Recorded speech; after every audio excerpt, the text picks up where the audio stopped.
kayo may planong magparami ng asula o nag-uumpisa pa lang sa pagpaparami ng asula, panoorin nyo ang video na to dahil ang ipapakita natin ay maaari nyong maengkwentro sa mga darating na araw.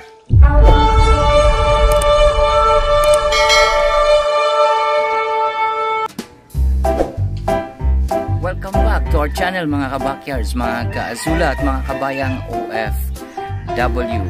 Samahan niyo po ako sa episode na to dahil ngayon ipapakita natin ang mga nangyayari sa tatlong azula pond natin na maaaring maengkwentro doon po sa mga bago pa lang nag-umpisa ng pag-asula o pag-aasula at doon sa nagpaplano pa lang na magpaparami ng azula.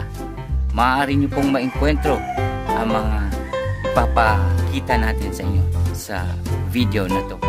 Doon po sa bago pa lang sa channel natin, dito po pinag-uusapan natin ang mga makabuluhang bagay-bagay na maaari nyong gayahin o pagkunan ng idea kung paano mapapalago ang ating kapaligiran at nang maging produktibo ang ating buhay. Kaya huwag niyo pong kalimutan pindutin yung subscribe na salita sa baba, pati na rin yung bell icon nang ma-notify kayo kung may bago tayong video. Paminsan-minsan, babahagi rin natin sa inyo ang kagandahan ng kalikasan ng ating inang bayan na alam kong bihira lang nasisilayan ng ating mga kabayang OFW. Kaya pindutin nyo na rin yung like icon. Nung tayo nag-uumpisa pa lang sa pag-aasula, ang una-una nating natutunan sa pagpaparami ng asula ay hindi sa lahat ng panahon ay magtatanim lang tayo at mag-harvest ng mag-harvest. Meron din pala tayong maengkwentrong mga problema.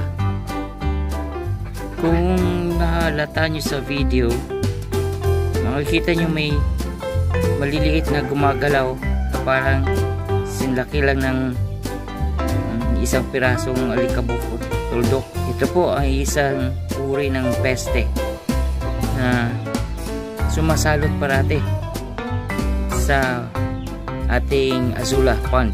Ito ay nasa pangatlong azula pond natin ngayon at pinaghihinalaan ko na ito rin ang dahilan kung bakit maliliit ang azulang hindi dito. At bukod dyan, ayan, makikita nyo dumadami din yung kuhol. Ito po ang isang halimbawa na sa pagsasaka meron ding pagsubok. Darating at darating sa inyo ang mga salot at peste sa mga pananim. Kaya dapat talagang mag-apply tayo ng mga pesticides or insecticide na pamatay sa mga salot na ito. 8 oras ang lumipas pagkatapos nating mag-spray ng pesticide kaninang umaga sa pangatlong pond. At yung in-spray natin kaninang umaga, bali pangalawang beses na natin yun in-spray dahil kahapon nag-spray din tayo ng the same na pesticide. At ito po ang nangyari sa ating asula ngayon. Kung makikita nyo, mahalata nyo sa video, nag-iba ng kulay yung nasa gilid banda kung saan tayo nag-spray ng in-sprayhan natin yung mga kuhol. Parang pinkish na papuntang gray. At sa mukha niya para siyang namamatay talaga dahil ang mukha niya ay parang nalalanta na nag-iba, papuntang gray ang kulay. Pero titingnan natin kung babalik ng kusa ang kulay nito. Makaka-recover pa ba ito o hindi? Ito na po ang pangatlong pond natin ngayon. At nawala na po yung mga itim na kuhol. Nawala na rin yung nagpipink na azula dahil na overspray natin ng pesticide ang pond. At makikita natin na dumami na rin yung azula na nandito. So, maaari nyo ring maengkwentro ang mga ibang peste sa pond kagaya ng kuhol, kiti-kiti, at yung maliliit na insekto or peste na gumagalaw sa tubig na parang isang pirasong alikabok na gumagalaw at marami. Yun ang dahilan kung bakit nag-apply tayo ng pesticide sa pond na to. At nakagamit tayo ng non-organic na pesticide dahil naubusan na tayo sa ginawa nating organic na pesticide. Kaya ayun po, kailangan din talagang mag-apply ng intervention na non-organic pesticide sa mga pond na may problema. Samantala yung pangalawang pond natin na nabutas ay na-repair na rin natin. Yun, isa din yun sa maaari nyong maengkwentro ang paggamit ng trapal o sakulin at or manipis na plastic pag napasok ng mga manok yung pond nyo, o kung kayo mismo ang pumasok sa pond dahil aapak-apakan nyo yung dumi ng hayop at lupa na nasa ilalim ng tubig, ay nakakapabutas ito ng ating sakulin o trapal o plastic na manipis. Pag manok ang nakapasok, yung kuko ng manok nakakabutas ng plastic na manipis. Kaya eto, maaari nyo ring maengkwentro yan at magre-repair kayo ng magre-repair ng pond.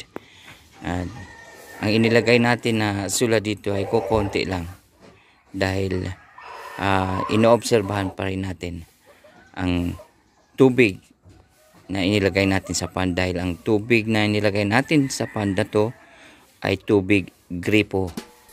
Ito na po ang unang pond natin na tinubuan ng lumot, at sa makikita nyo, punong-puno na po ng asula ang pond. Ibig sabihin nun, yung lumot ay hindi talaga masyadong nakaka-apekto sa ating mga tanim na asula. At makikita nyo rin na bumalik na rin yung kulay na matingkad na green ng asula. Hindi na yung paiba-ibang kulay.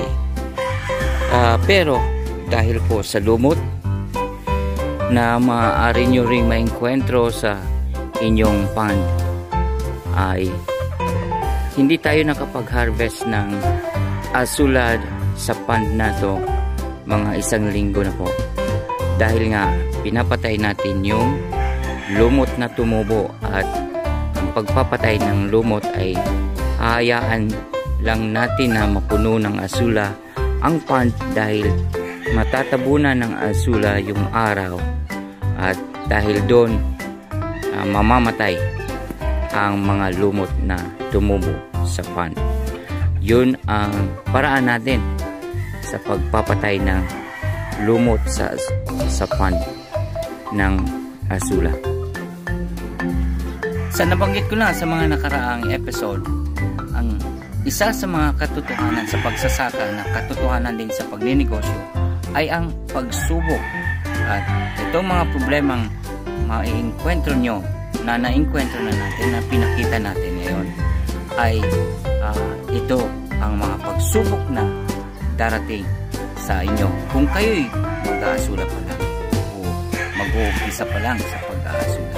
Pero ang mga pagsubok na ito ay may solusyon, may katapusan din, ay may hangganan. Kaya hindi tayo dapat mabahala o sumurrender sa mga ganitong pagsubok sa pag-aasula at larangan ng pagtatanim. Darating ang mga problemang ganito sa inyo, pero dapat lang na gumawa tayo ng mga hakbang upang ito ay marisolba. Muli po, maraming salamat sa pagsubaybay nyo sa ating channel. Hanggang sa muli po.